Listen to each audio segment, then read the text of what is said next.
Hello, everyone. Welcome to another episode of A Faith Walk with God, and I am your host, Lillian Wachiku. Well up, well up, well up. I'm super excited to be on this episode of A Faith Walk with God. You don't want to miss this, trust me. And I believe by the time you're done with this episode, you will have clarity of mind and a godly mindset. And yes, today's topic is titled Choices and Decisions.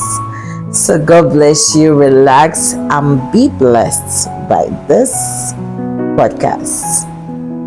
We live in a world where people don't think before they talk. People don't think before they act.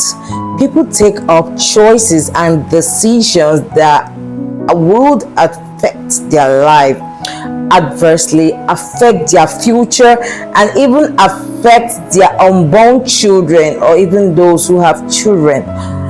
Please be very careful, because before you take a choice or a decision as a child of God, you need to weigh the consequences and also weigh the blessings that come from it. Let your choices be intentional, and the intentionality should be that it is backed up by God, and it will lead to a great perfect thing and not a loss.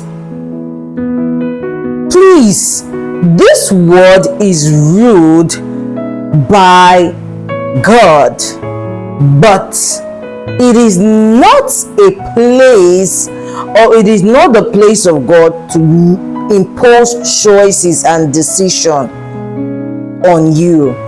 Why? Because He has given us a free will, and that free will comes with a very big responsibility, that the choices we make will determine the harvest we will get tomorrow, which means the consequences or the blessing.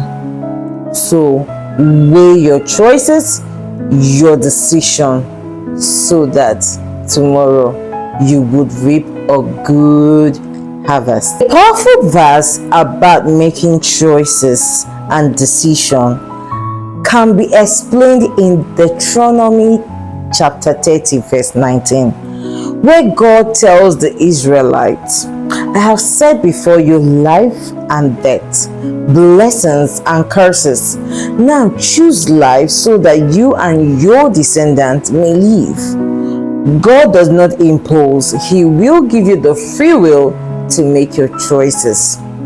Because the importance of making a deliberate choice that aligns with God's will lead you to life, will lead you to blessing. And the consequences of aligning yourself with carnal minds and the things of the world will lead you to the path of death and curses. And that is why, as a child of God, you must not be equally yoked with unbelievers. Their mindsets are totally different. Their lifestyle are totally different. The way they behave are totally different.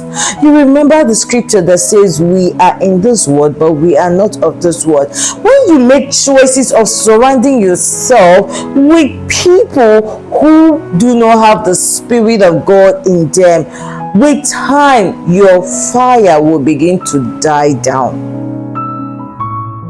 When you make the choices of living a sinful life, with time you can just have a knowledge of the word, but the power behind that word will be absent. But when you make the choice, just like Daniel and the other Hebrew Jews. So we will be reading the book of Daniel chapter 1 verse 3, and it's, let me read directly from the Bible. The king ordered Ashpenaz, his chief official, to select from among the Israelite exiles some young men of the royal family and of the noble families, Verse 4. They had to be handsome, intelligent, well-trained, quick to learn, and free from physical defect, so that they would be qualified to serve in the royal court. Ashpenaz was to teach them to read and write the Babylonian language. This is the interesting part. Verse 5. The king also gave orders that every day they were to be given the same food and wine as the members of the royal court. After 3 years of this training, they were to appear before the king. Verse 6. Among those chosen were Daniel, Hananiah, Mishael, and Azariah, all of whom were from the tribe of Judah. Verse 7. The chief official gave them new names: Belteshazzar, Shadrach, Meshach, and Abednego. Daniel made up his mind, this is where choices come into play, not to let himself become ritually unclean by eating the food and drinking the wine of the royal court. So he asked Ashpenaz to help him, and God made Ashpenaz sympathetic to Daniel. See, let me tell you, when you make godly choices, be rest assured that God will back you up, okay? So I will continue. Verse 10. Ashpenaz, however, was afraid of the king.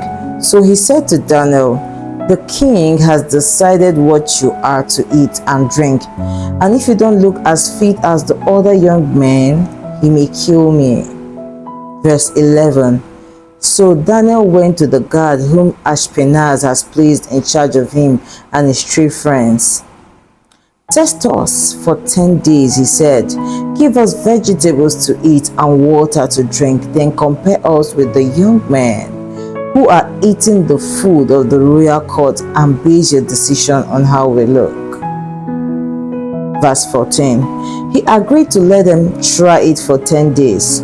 When the time was up, they looked healthier and stronger than all those who have been eating the royal food.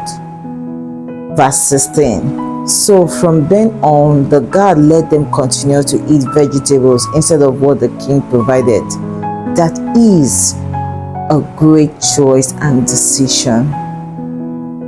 I want you to look at it not just because they decided to eat vegetables and no, that is not the main thing, but they made healthy choices, godly choices that made them to be better. So please, this podcast is just to awaken your mindset that you have the power to make good choices. And now that you are aware that you have the power to make good choices or bad choices and decision, and that you also will be the one to enjoy or suffer the consequences, then please start taking good choices and decisions so that you will smile tomorrow. Thank you so much for being on this podcast. God bless you, and see you in the next episode.